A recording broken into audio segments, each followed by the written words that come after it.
Hi, this is Jessica Rey, and you're listening to the FSF PopCast. The show that realized our jokes probably weren't funny, but, we left them in anyway.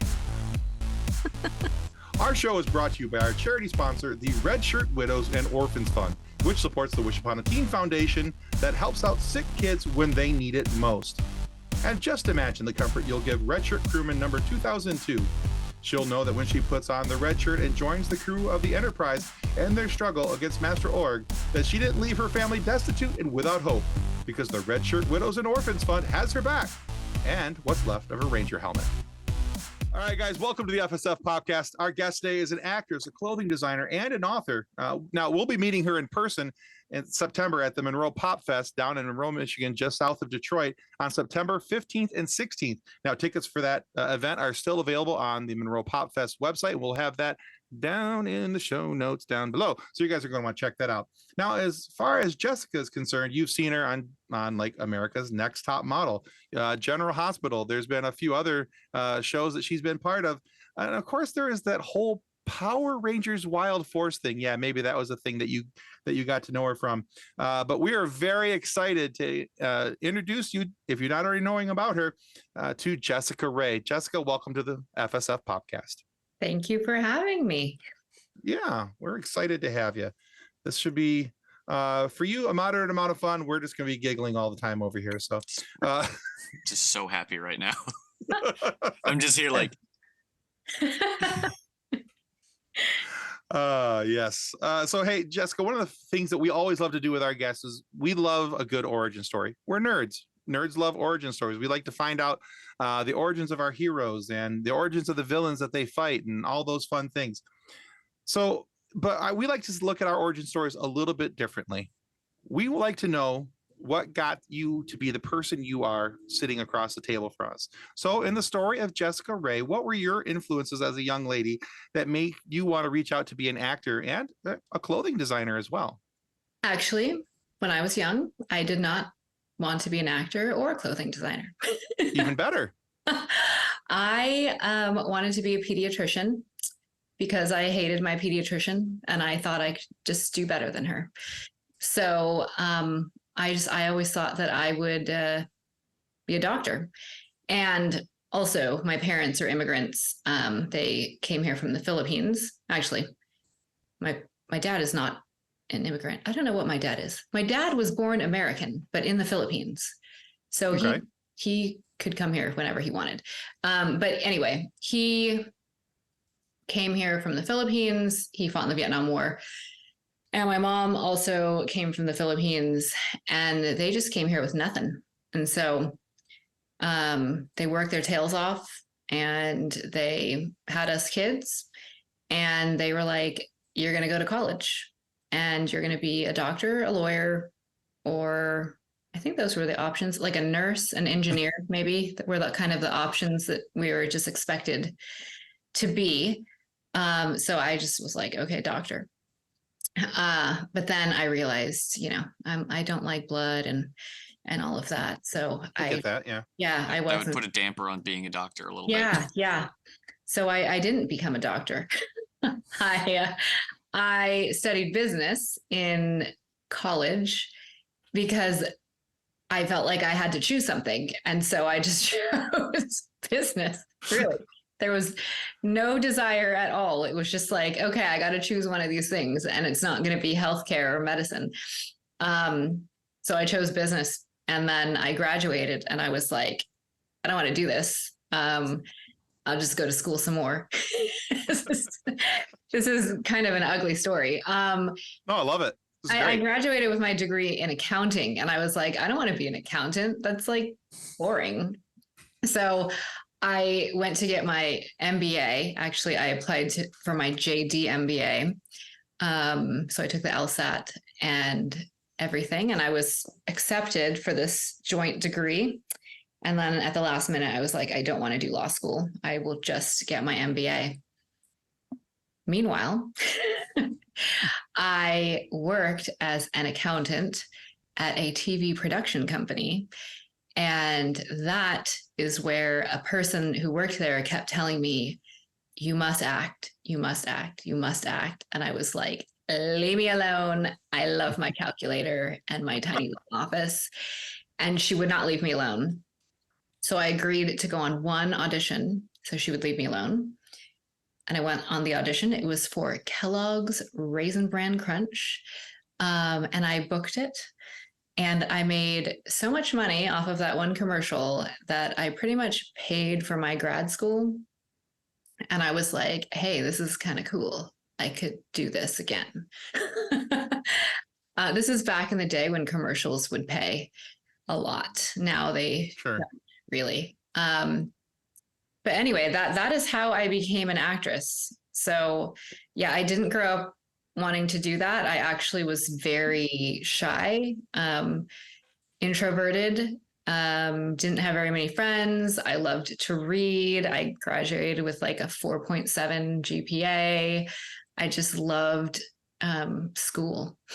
So yeah, I mean, I guess you could call me a nerd, perhaps. Perhaps, but yeah. Just a little. Just a little. Little bit.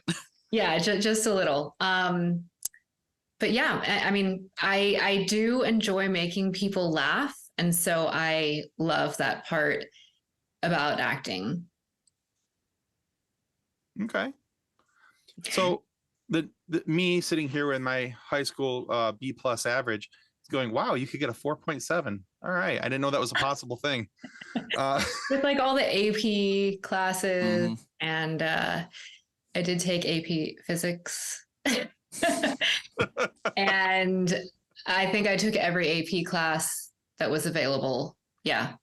Anyway, yeah. And when I was in college, after like the first year and a half, you have to like sort of pick your your concentration. And the counselor was like, she goes, pick anything but accounting, because it's so hard. People end up dropping out. They end up switching majors. It's a waste of time. You're not going to do it. And I was like, okay, yeah, I'm going to do accounting. So Fair. that is how I chose accounting, because she said I couldn't do it. That seems to be a common trend with people who are incredibly well educated and just kind of determined to be the best. Is they just go, "Oh, you told me I couldn't." That's exactly what I'm going to do. I don't know if I was even like determined to be the best. I have this like weird light shining on me right now, so I'm like trying to avoid it. I just, yeah, like I didn't like it when people would tell me I couldn't do something, Mm-hmm. like that I was, just not, that it was impossible. I was like, no, I think I'll do that. For example, no one told me that this was impossible, but last week I realized like that I needed a haircut, and I had cut my hair like a few months, I don't know, maybe 6 months ago, and it was totally crooked. I don't know what I was thinking. I like put it in 2 ponytails, and I woke up and took a shower, and then I like cut it, and it was awful. And then last week I was like, I need a haircut. My hair's getting too long. I'm just going to cut it myself.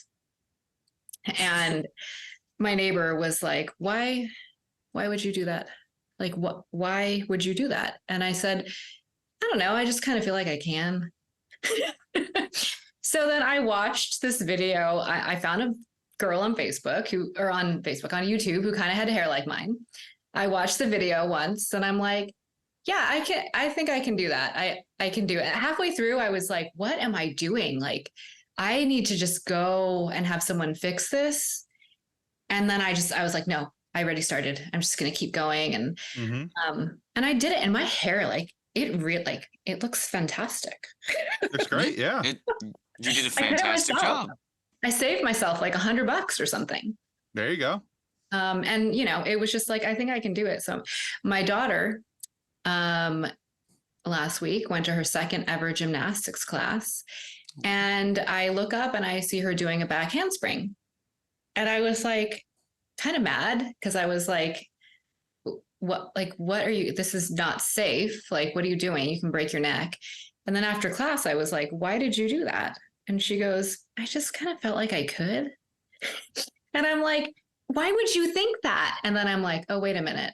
Mm-hmm. That's like me. Oh, because I'm your mother. Yes. Yeah. Okay. Got it. So apple, tree, right. Right there. There you go. Right. So I can't like be mad about it that my daughter, and really she's very determined. And I mean, who just That's says, awesome. oh, I think I can do a back handspring and then randomly just does it? Like, I don't know. It was weird.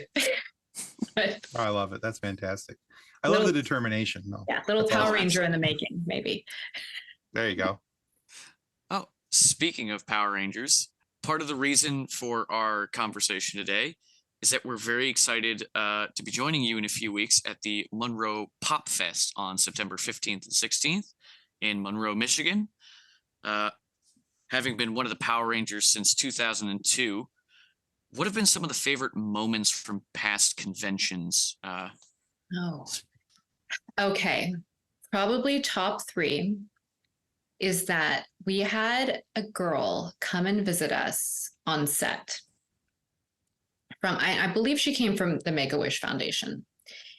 And she like loved me and the Red Ranger, and we just spent all day with her. And we chatted with her and her mom, and she had like so many Power Ranger toys. She showed us pictures, and her name was Noreen. And I just was like, I'm never going to forget her, like ever. And at the last Power Morphicon in Pasadena, she came. Oh, cool. And she was like, I don't like her mom was like, I don't know if you remember her. And I was like, I told you. Like, yes, I remember you. And so we took pictures, we caught up, we chatted, and it was amazing because she even wrote me a letter. I kept this scrapbook when I was on the show of pictures of the kids that would come to anyone who would come to visit us and their fan mail. And she wrote us this really nice thank you card. And so I gave Noreen this like entire page in my scrapbook. And so now I was like able to add to my scrapbook, and I posted about it, and I just was so happy to see her. It was really one of the most wonderful con moments. That's awesome. I love that story. That's absolutely amazing. That Noreen, if you're listening, I love over you. the years that happened. That's so great. Yeah, I mean, seriously incredible. I mean, this wasn't a con moment, but the first kid who ever came to visit us from the Make-A-Wish Foundation, I was a wreck. I mean, they had told us this kid is going to come. He has leukemia. And I was like, we're just letting you know you can like mentally prepare. And I was like, yeah, okay. Yeah, I can do this. And I was on set when he came, and I remember like they were zoomed up like real close for a shot. And I saw the set door open like in the very back. And then I saw this like little boy wearing a blue Power Ranger suit. And I looked at him and I just like lost it. I mean, I've been done. Yeah. I just lost it. So they told me, they sent me to my room. They were like, go to your room. You can't be like this. And I was like, yeah, I'm going to get it together. Like, I'm going to get myself together. So I went to my room. I like cried it out. And then I came back out and we hung out all day. His name was Joseph.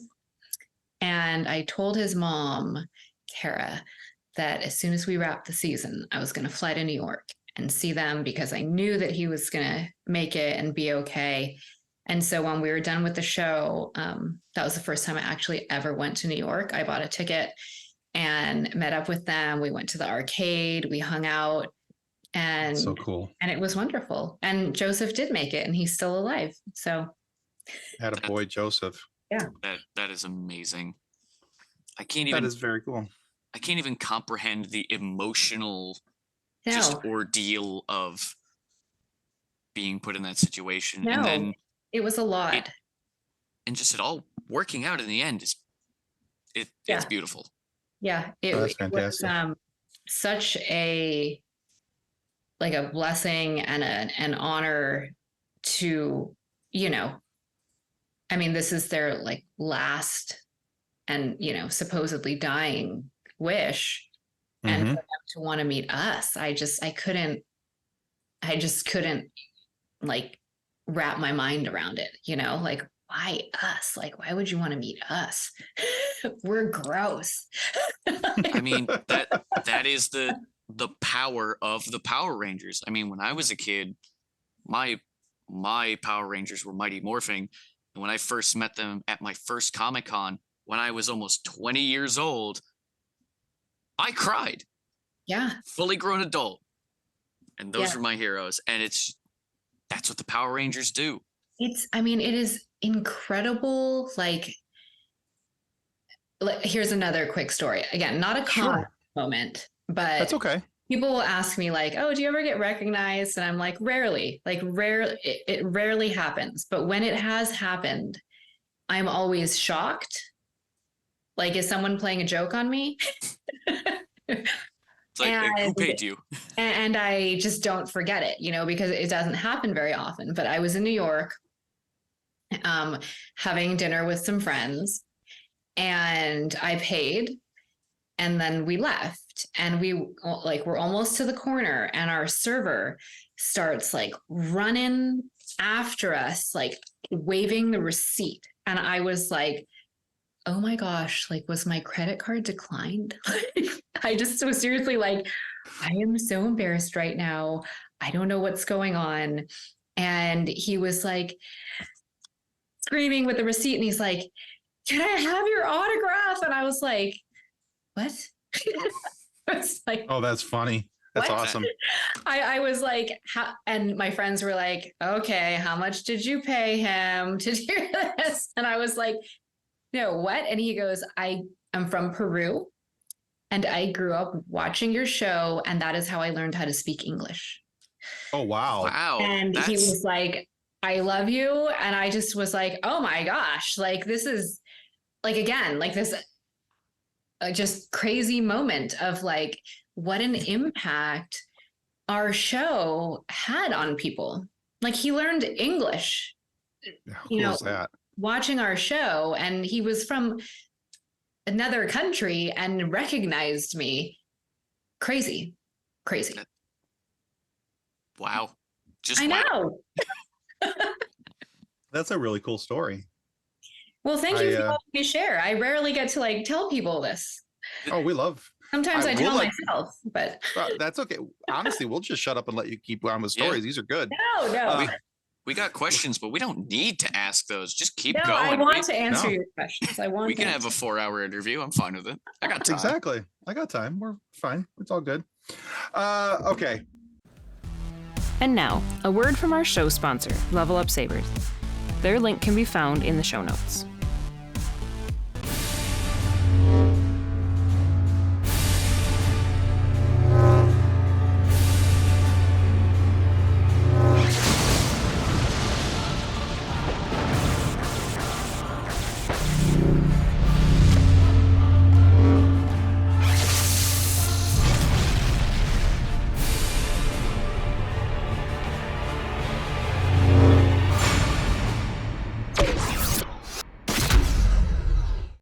All right. Since you're not going to share any more stories, I'll ask you a question. Here we go. All right. So in addition to the many things you've done on and off the screen, I saw that you also wrote a book as well called Decent Exposure. Indeed. Cool. I always love to make sure that I get those things right. I have before asked somebody something, they're like, no, that's the other Jessica Rey. This one, sorry, Mario, that Jessica Rey's in another castle. But now, according to Amazon and Goodreads, it's getting about a 4.2 star out of 5-star reviews. And in my book, that's a 5-star in this day and age. That's impressive to me, because anything over a 4 in the age of we're going to dump on it just because we can is very impressive. So let me ask you this. When it comes to this book, tell us about the premise of the book and, how it came to be. And do you have plans for other books? So the book has sold out, which is wonderful. And I am working on a new revision, an updated version of it. It is a coffee table style book. So it has tons of photographs and graphics. And I made it that way because I realized that most people don't really read books these days. So I wanted to make it engaging. I'm not sure if that's an unfair characterization of most people, but the book is actually geared towards tweens, teens, and young adults. And I don't know that many in that age range actually read for fun.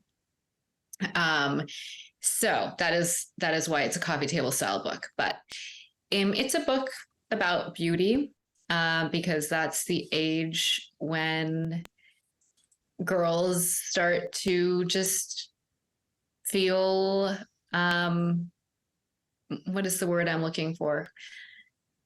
They just start to feel imperfect, particularly now with, in the age of social media and Oh God, body image issues. Wow. comparing themselves to photoshopped and filtered images of an AI now. So it's a rough age. So the book basically talks about beauty, what that is, how we are all made beautiful, and our imperfections, our flaws are what make us unique and beautiful. And then it kind of goes from there with all of the issues that girls that age have to deal with. No, that's great. I have, my daughter's 16, and getting her through the 11 to 13 range was super tough because of all the body image issues. And then she had an illness on top of that. And then, so there were some other things affecting all of that, but that's a rough age for young women. And I mean, as a boy growing up, when I did, there was some body image stuff, and there was something, but I didn't realize the amount of pressure that young girls were under until I had a daughter in my own home. And it's ridiculous. So I think it's awesome that you have a book that addresses that and talks about those very topics. Thank you.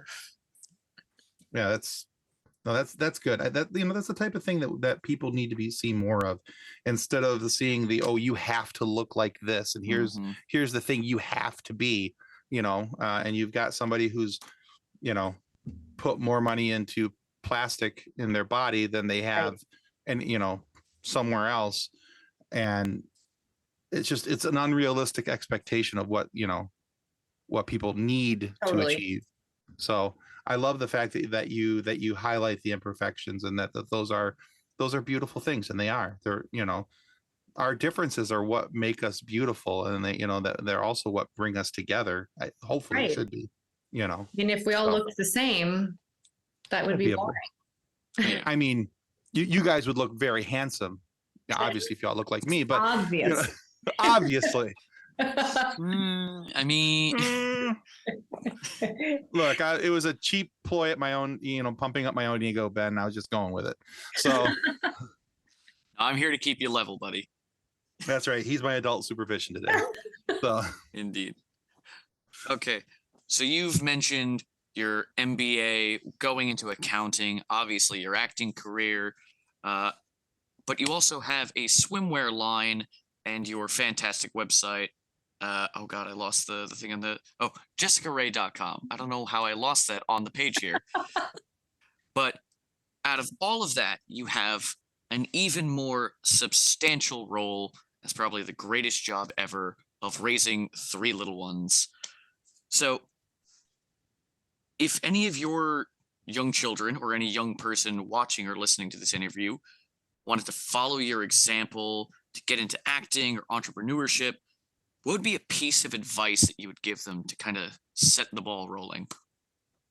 I mean, you have to really want it, because both of those things are very hard to do. It's a lot of work. And I know that it seems like I just randomly became an actress without working at it. So I might sound like a bit of a hypocrite. But after I decided that I did want to do it. So going back to the story, I did the Kellogg's Raisin Bran Crunch commercial. And then I told the agent, like, okay, you can send me out on some more things. So I worked on commercials for about a year, but, and I booked maybe the first 2 or 3 auditions. And then after that, it was a lot of no. And then I was about to graduate with my MBA, and I'm like, well, I can't just sit around and audition all day, like without having a real job. So I better go find a TV film agent if I really want to do this. So I sent my headshot out to like 150 agencies, and having no acting experience or expertise, like I hadn't taken any acting classes. I had just worked on commercials. No one wanted to sign me. There was just this one hole in the wall agency who signed me, and she happened to send me on Power Rangers, and I happened to book it. Again, after that, it was hard work. It was a lot of no's and a lot of rejection and a lot of, people tearing you down. So, oh no, they said you're not. It's always that you're not enough. It doesn't matter enough of what, but you're not tall enough, short enough. You're not curvy enough. You're not pretty enough. You're not Asian enough, not Mexican enough. Like, I'm not even Mexican. Why am I being so offended and hurt by all of this? But it's just constantly that you're not enough. And so you have to really want it and want it. You have to figure out what it is that you want. Like if it's that you love to act, then why aren't you just going and doing like community theater and acting, and acting and things like this? A lot of people say they want to act because they love the craft, but they really just want to be famous. The fame and fortune. Yeah. Yeah. So I don't know. I guess that's another path that you take if you just want to be famous.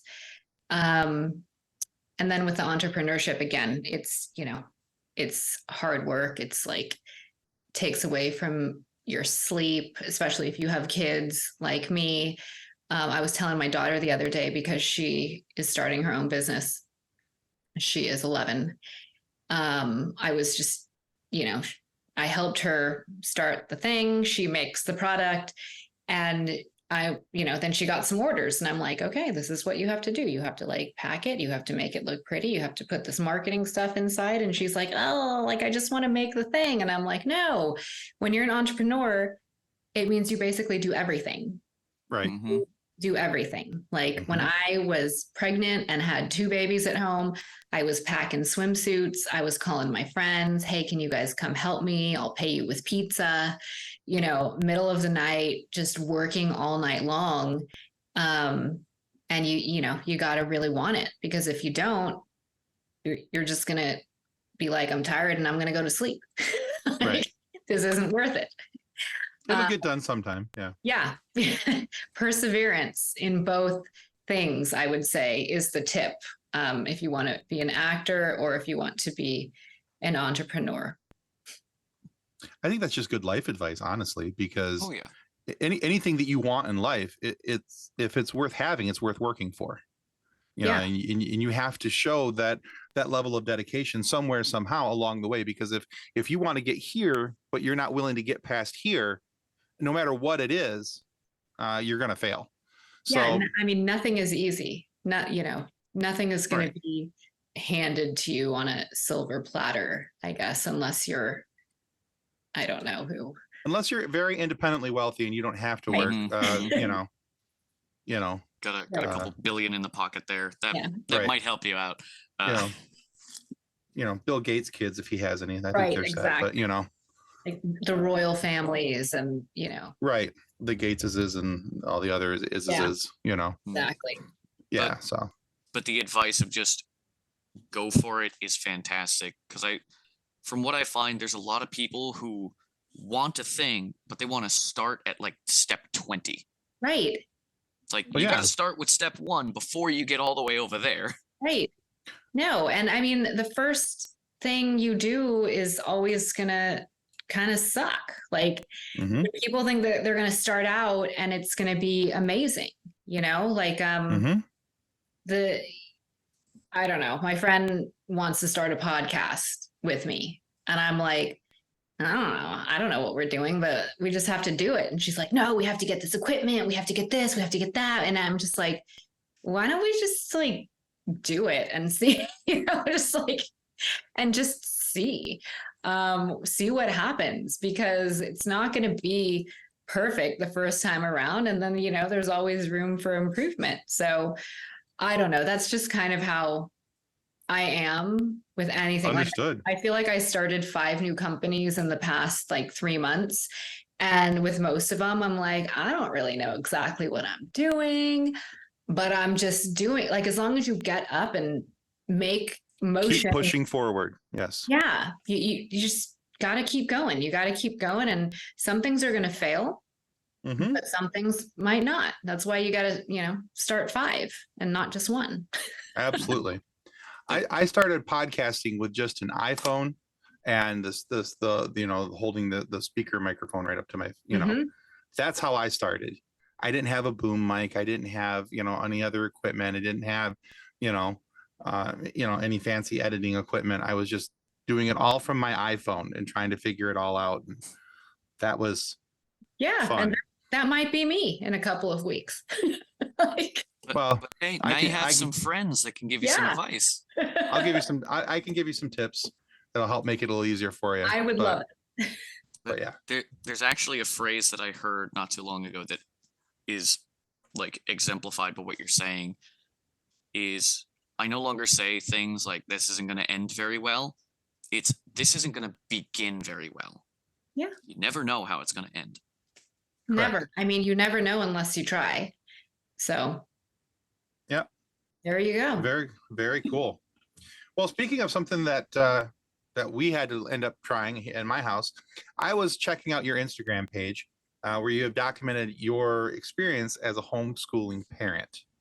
Now, I wanted to bring this up because, like I said, I find this interesting because my daughter's 16. I homeschool her. Kathleen, who's my co-host, who's not here today. That's why we have the lovely Ben on the screen here. Kathleen has I think honor is nearly 5. She's right around there. She's somewhere. Yeah, she's in preschool, pre-K, somewhere in that range. But she's just starting her homeschooling journey. And so Kathleen and her husband, John, are working through that. So my question for you with that really long rambling introduction is, what is the biggest lesson that you've had to learn as a parent of a homeschooled child? Patience is key. I lack patience. My husband, Me too. My husband makes up for what I lack. He is the most patient person on the planet, probably.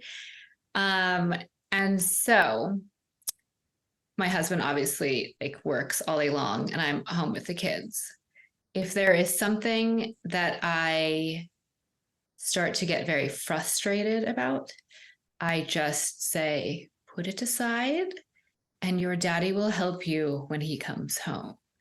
Because I've tried and I start to get really frustrated and I lack, the patience that is necessary. So I am very lucky to have a husband who is willing to help with the homeschooling. Some of my friends, their husbands, it's not really that they're not willing to help, but they just don't have the time to help and to do it. So I feel very blessed that I have that support. But also just a lot of things just don't really matter. To teach them certain things, I'm just why do you have to learn this? Why do you, the way that we homeschool is it's a lot of reading. Mm-hmm. It's a lot of reading. So I actually barely do anything these days. I'll check the work. I'll, read the compositions. I will edit them. I will listen to, we're doing public speaking right now. I'll listen to all of that. But I just a lot of our homeschool is life skills. My kids built a chicken coop with my husband, and that's awesome. They're 9, 11, and 12, and they're out there using power tools and measuring and building things. Okay. Practical experience. That's awesome. Yeah. Cooking. We do a lot of cooking. Cooking has a lot to do with measurements, with, with timing, which, a lot of people can't cook because they can't time things well. They'll make one thing and then it sits there and gets cold while they go and make the other thing. They can't multitask and do everything at once. But a lot of our history, we travel a lot. So it'll just be, the first time we ever went to Rome, like, okay, this is going to be your ancient history. We're going to go to the Colosseum. We're going to, go into all these museums and see all these ruins and, experience all these things in real life so that you can remember it and not just, read it in a textbook and then memorize it for a test and forget it and, not remember anything when you're an adult. That's fantastic. That's definitely a thing with modern education. Like, if you ask me anything that I learned from school, it's the mitochondria is the powerhouse of the cell, and Columbus sailed the ocean blue, and oh god, yeah, I can't even remember that one. 1492. 1492. Right? Yeah. There we go. Almost forgot it. But the fact that I can only remember those two things, I guarantee your kids are going to have meaningful life lessons and an education that will last them forever if they physically experience the things they're learning. Right. So that's amazing. Yeah. I mean, I learn right alongside with them. And another tip I would give for homeschooling parents or people who want to homeschool, because I hear a lot of people, I can't do it. Like, I'm not capable. I'm not smart enough. Or a lot of people will say, I'm going to homeschool until high school because I think I'm smart enough to do that. And then in high school, I won't be able to. But there's nothing wrong with learning right alongside your kids. So, a lot of the things they learn, I'm right there with them. I'm like, oh, wow, I didn't know that. Or if they have a question, don't be embarrassed to be like, I don't know, but let's look it up. Let's go get the dictionary, let's find the video and see what this means. So, I mean, we have so many resources nowadays to, you don't have to know everything about everything. You just have to be willing to learn. See, and that was actually the biggest thing for me. I was scared to death because I'm horrible at algebra. I always have been. I was good with math until the devil put the letters in with the numbers, and then my brain just didn't process it, and it just doesn't work out well for me. Yeah, that might be why I didn't do good with future science classes either. But and so I was honestly very concerned about that. I don't understand this. I don't know that. I don't know this. You don't have to know everything. You know. You have to be willing to A, learn, or B, find someone who does have that skill and can, and so fortunately for me, my wife works at one of the universities nearby. And so we have access to all kinds of tutors and professors and all these different things who are willing to help our kids because they know my wife and they like her, and she's a far more personable person than I am. And so they like her quite a bit. So that's helpful for us. But each one of our kids has had some level of tutoring from somebody at the university.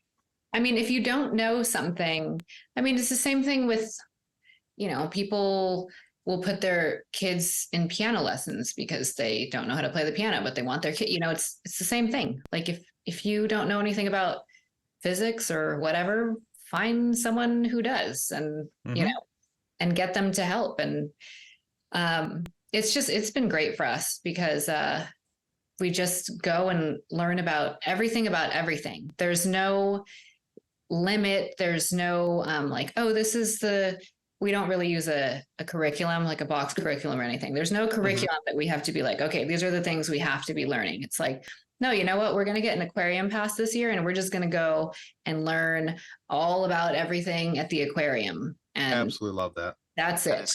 Fantastic. I wish I had that when I was a kid. Yeah, it's so great. And then it's, because we homeschool, we can go when it's not crowded. And, when the kids were really little, we had Disney annual passes and we would just go. We had this app on our phone for plants because Disney has one of the biggest and gardens. And so we would go and just snap all the flowers and be like, oh, what's that? Oh, okay, like that's this kind of flower and that's this kind of plant. And it was really cool. And that's just the way, even my sons love bugs. So we were Bugs. insects. I'm sorry, insects. So we were in Italy. We were in Florence at a cafe, and my friend was just like, yeah, my neighbor is an entomologist, and my son was like, oh, I think I want to be an entomologist one day. And she goes, well, let me see if he'll let us come over. So she calls him. We go over to this guy's house, and like, I've never seen anything like it. This room was just full of dead and alive insects, but in, containers and stuff. And so he just starts like pulling them down, and he spoke English. And like, he's just showing them everything. And my sons had these like stick bugs that were like this big crawling all over them, and these like green leafy bugs that looked like little Avatar characters like climbing all over them. And I just was like, they were so happy. And I'm like, I'm just going to go downstairs and drink coffee. I have to just like leave this room because I don't need to learn about this. Like, you can, and you love it, but I'm going to go drink coffee. So then I went back upstairs, and the entomologist was asking in Italian, because I speak Italian. He's like, do you stay here? Was the verb that he used. And I thought he was asking like, are we staying in that town? And I said, not here in this town, but in the next town over, we're staying. And he goes, oh, okay. So he starts taking down this bin. Oh no. And he thought I said that we lived there, that like we lived there. So he starts taking down this bin with giant African snails in them. They're like this big. And he starts, I know like, those, they're amazing. Yeah, he starts like giving one, and I was like, oh no. I was like, no. Like, I said, no, we live in the United States, and I cannot take that on an airplane. I'm like saying all of this in Italian back, but I was like, thank you so much. My sons were so sad. They were, please. And I'm like, how are we going to take a giant African snail?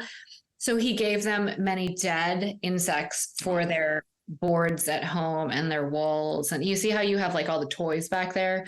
Uh-huh. My son's room is covered in dead insects.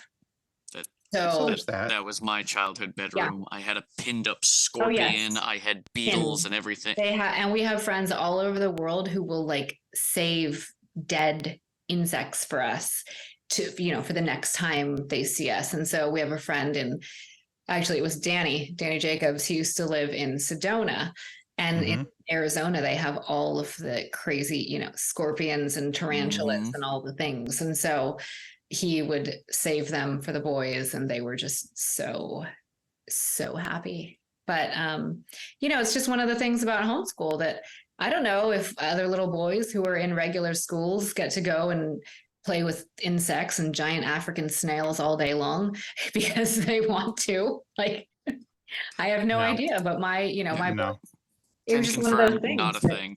Yeah. Can confirm, didn't happen. My boys were like, he just randomly said it in the cat. I want to be an entomologist. And I'm like, yeah, he does. Like, but that's just, I don't know. It was probably one of the best days of their entire lives. Now, I have two little micro questions before I get to the actual next question. Yes. One, did your kids get a picture with the snail like on their face? Because so many people that find them have that picture. Not on their face, but I have a funny reel on my Instagram of like normal kids want a cat, like say, I want a cat or a dog. And then it's like my kids. And then they have this like giant. Give me the snail.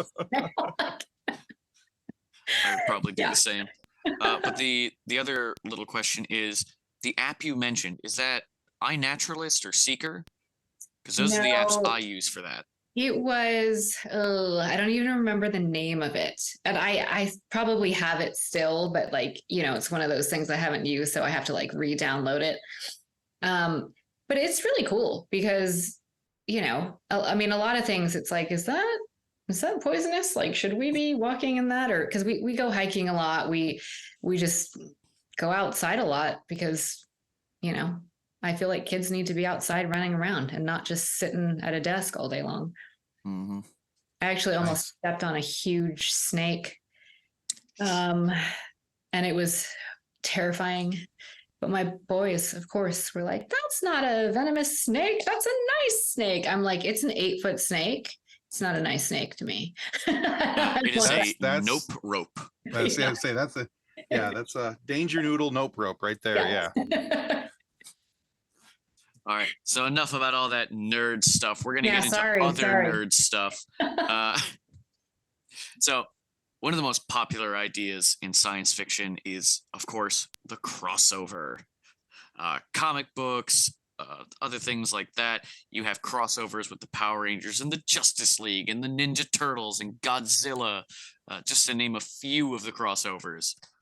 So if you can have Alyssa, the White Tiger Wild Force Power Ranger, your character, crossover with another hero from another universe, who would it be and what's the mission? I would have to say Spider-Man because my husband loves Spider-Man. Going back to the bug talk. I know spiders aren't bugs. My sons would get on me for that. Got my little Lego Spidey. Yeah. It would have so on our wedding cake.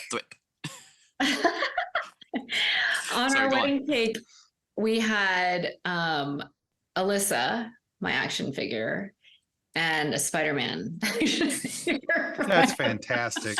That is so great.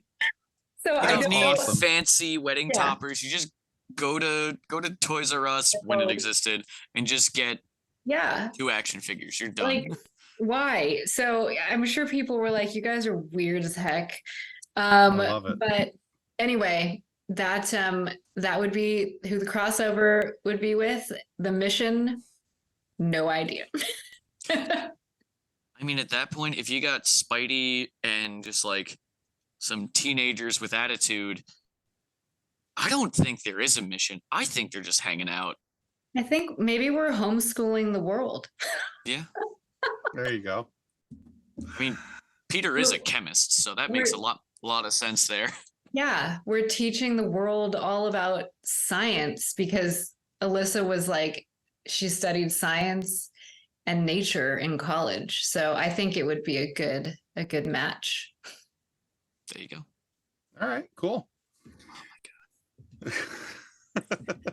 I am loving this interview, by the way. I didn't know I was so nerdy before this conversation. You're welcome. Glad to help you out. All right.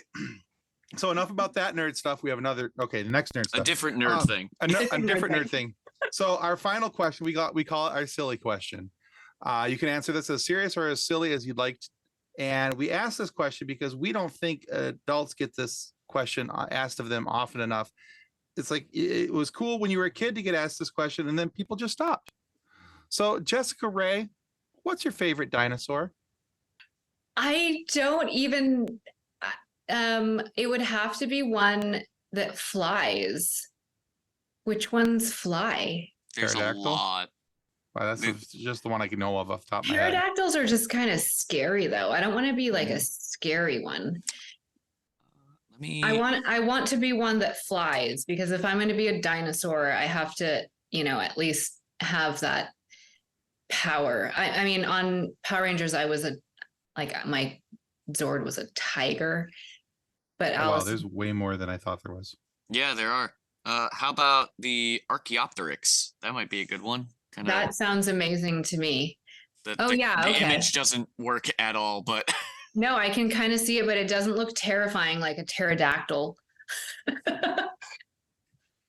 Well, it says one of the oldest known birds that lived during the late Jurassic era. It was an ancient bird-like dinosaur. The late Jurassic was about here. Aha! Ages of rock. I love it. More nerd shirts. Anyway, Yes. sorry. Very cool. So, Jessica, thank you so much for being on our show tonight. Where can people go find you, all your information, any projects you're working on? Please let us know. You can find me on Instagram. My handle is The Real Jessica Rey, which I know is a horrible handle, but there's a fake one who's just using Jessica Rey, and I'm the real one. So The Real Jessica Rey is me. And I mean, I'm also on Facebook, but I mostly just cross post from Instagram.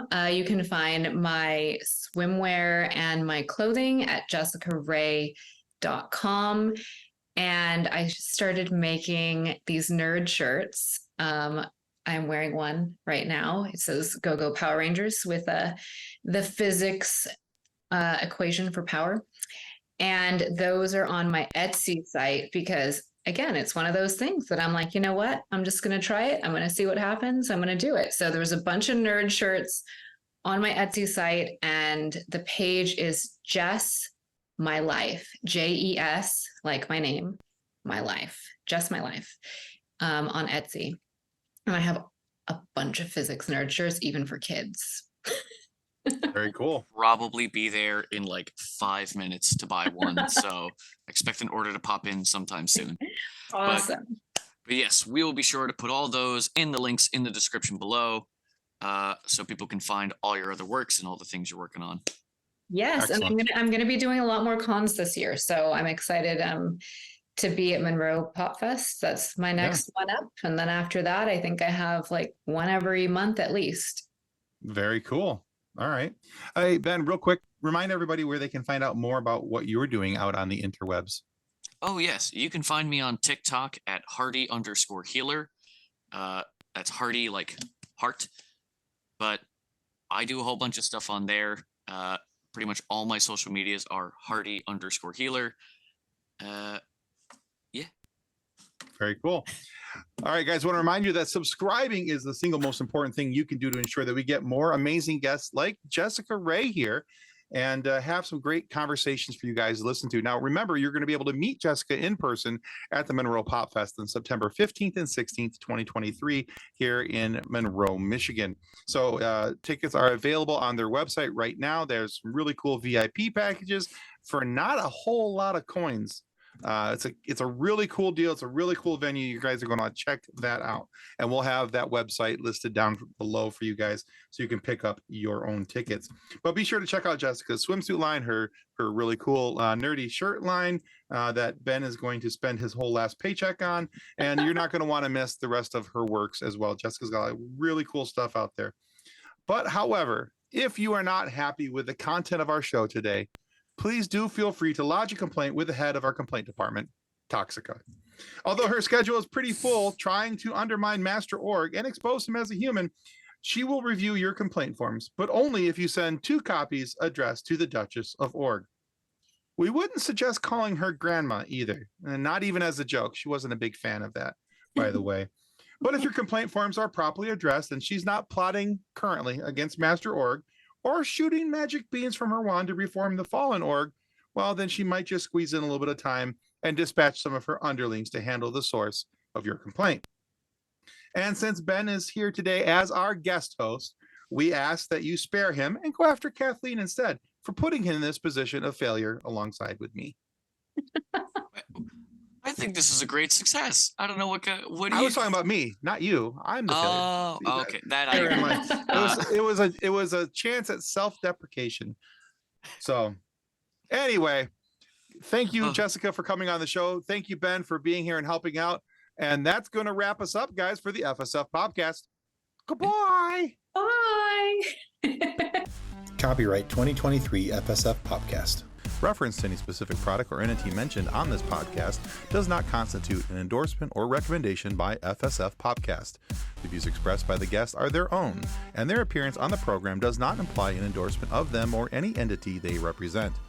If you have any questions about this disclaimer, please contact us via email at info@fsfpopcast.com. Original music by Jordan Michaels.